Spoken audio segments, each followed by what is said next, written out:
Hi hello ನಮಸ್ಕಾರ ಸ್ನೇಹಿತರೆ. Happy new year to all and welcome to all in one YouTube channel.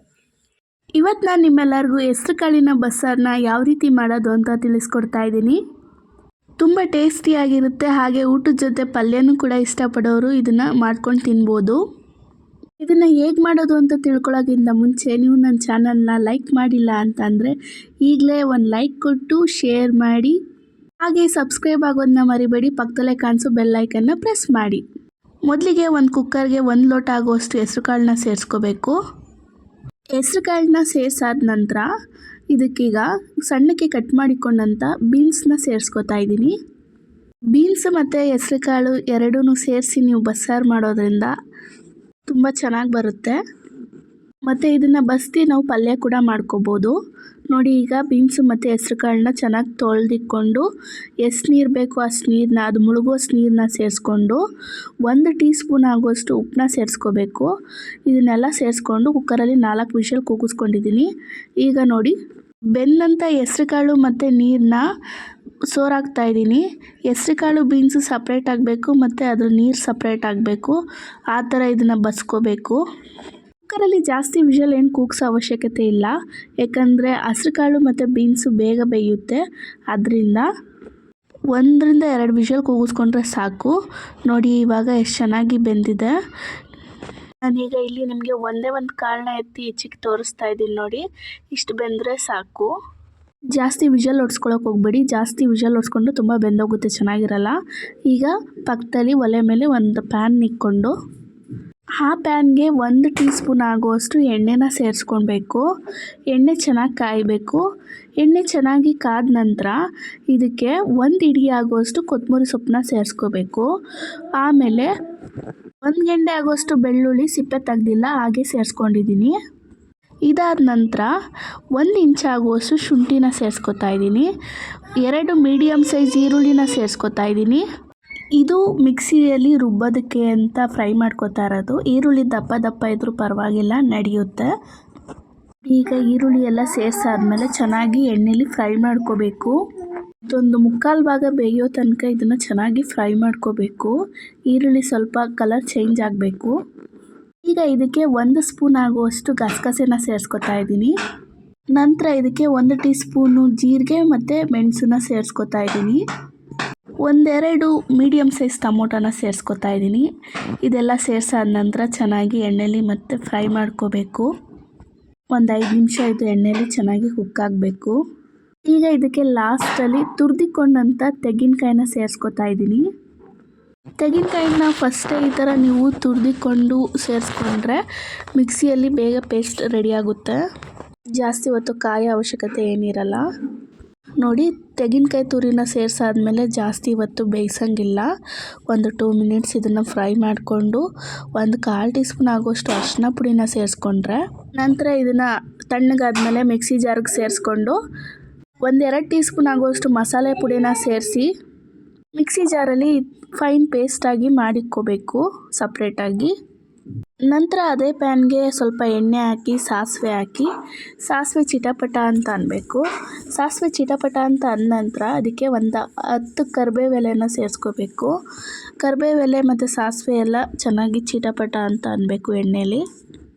ಸಾರಿ ಸ್ನೇಹಿತರೆ, video ಮಾಡಬೇಕಾದ್ರೆ ನನ್ನ ಮಗ ಸ್ವಲ್ಪ ಕಿರಿಕಿರಿ ಮಾಡ್ತಾ ಇದ್ದಾನೆ, ಒಂದು ಸೌಂಡ್ ಜಾಸ್ತಿ ಇದೆ, ದಯವಿಟ್ಟು ಕ್ಷಮಿಸಿ.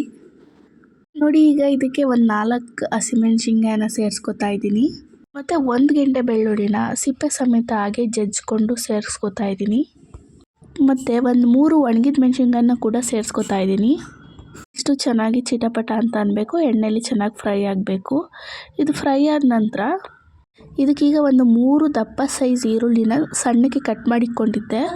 ಪಲ್ಯ ಮಾಡಬೇಕಾದ್ರೆ ಜಾಸ್ತಿ ಈರುಳ್ಳಿ ಹಾಕೋದ್ರಿಂದ ಪಲ್ಯ ತುಂಬ ಚೆನ್ನಾಗಿರುತ್ತೆ. ಆದ್ದರಿಂದ 3 ದೊಡ್ಡ ಸೈಜ್ ಈರುಳ್ಳಿನ ಕಟ್ ಮಾಡಿ ಇದಕ್ಕೆ ಸೇರಿಸ್ಕೊತಾ ಇದ್ದೀನಿ.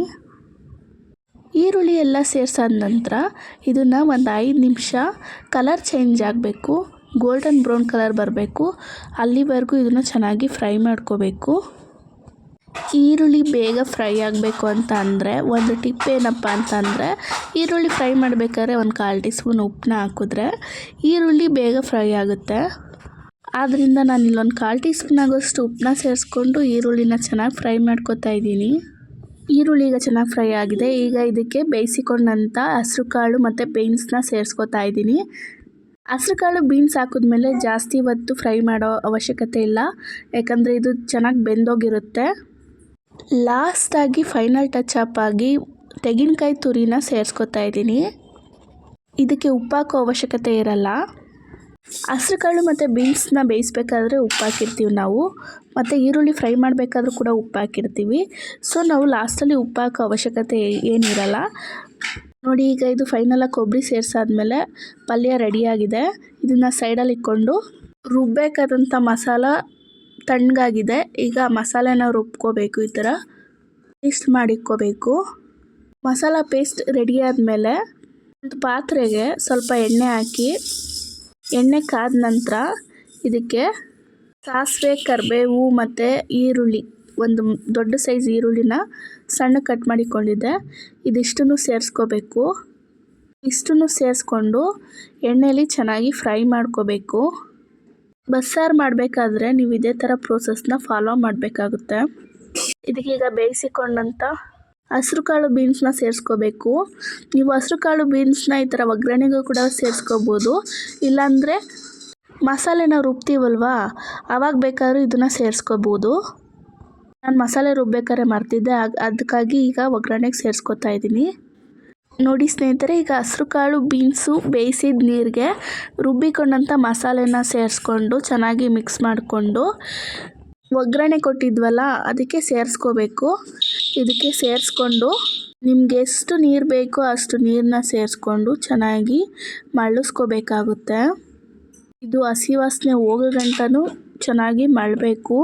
ಇದಕ್ಕೀಗ ಒಂದು ನಿಂಬೆಹಣ್ಣು ಗಾತ್ರದ ಹುಣಸೆಹಣ್ಣು ನೀರನ್ನ ಕೂಡ ಸೇರಿಸ್ಕೊತಾ ಇದ್ದೀನಿ. ಹುಣಸೆಹಣ್ಣು ನೀರನ್ನ ಸೇರಿಸಾದ್ಮೇಲೆ ಒಂದು 1/4 ಟೀ ಸ್ಪೂನು ಅಥವಾ 1 ಟೀ ಸ್ಪೂನ್ ಆಗುವಷ್ಟು ಅಚ್ಕಾರದ ಪುಡಿನ ಸೇರಿಸ್ಕೋಬೇಕು. ಎಲ್ಲನೂ ಸೇರಿಸಾದ್ಮೇಲೆ ಇದನ್ನು ಒಂದು 10ರಿಂದ 15 ನಿಮಿಷ ಹಸಿ ವಾಸನೆ ಹೋಗೋ ಗಂಟ ಚೆನ್ನಾಗಿ ಮಳ್ಳಿಸ್ಕೋಬೇಕು. ನೋಡಿ, ಈ ಥರ ಮಳ್ತಾ ಇದ್ದಾಗ 1 ಟೀ ಸ್ಪೂನ್ ಉಪ್ಪನ್ನ ಸೇರಿಸ್ಕೋಬೇಕು. ಉಪ್ಪನ್ನ ಸೇರಿಸ್ಕೊಂಡು ಒಂದು 2 ನಿಮಿಷ ಚೆನ್ನಾಗಿ ಮಳ್ಳಿಸ್ಕೊಂಡ್ರೆ ಮತ್ತೆ ಬಿಸಿ ಬಿಸಿಯಾದಂಥ ಹೆಸರು ಕಾಳಿನ ಬಸ್ಸಾರು ರೆಡಿಯಾಗಿದೆ. ಇದನ್ನು ಪಲ್ಯ ಮತ್ತು ಮುದ್ದೆ ಜೊತೆ ತಿಂತಾಯಿದ್ರೆ ಮಾತ್ರ ಸಖತ್ತಾಗಿರುತ್ತೆ. ಇದನ್ನು ಅನ್ನದ ಜೊತೆ ಬೇಕಾದ್ರೂ ತಿನ್ಬೋದು, ಸೂಪರಾಗಿರುತ್ತೆ. ಊಟದ ಜೊತೆ ಒಂದೊಳ್ಳೆ ಪಲ್ಯನ ಇಷ್ಟಪಡೋರಿಗೆ ಇದು ಸೂಪರಾದ ರೆಸಿಪಿ. ನೀವು ಟ್ರೈ ಮಾಡ್ತೀರಲ್ವಾ? ವಿಡಿಯೋನ ಕೊನೆವರೆಗೂ ನೋಡಿದ್ದಕ್ಕೆ ತುಂಬ ಧನ್ಯವಾದಗಳು. ಹೊಸ ರೆಸಿಪಿಗೋಸ್ಕರ ಚಾನಲ್ನ ಸಬ್ಸ್ಕ್ರೈಬ್ ಆಗೋದನ್ನ ಮರಿಬೇಡಿ.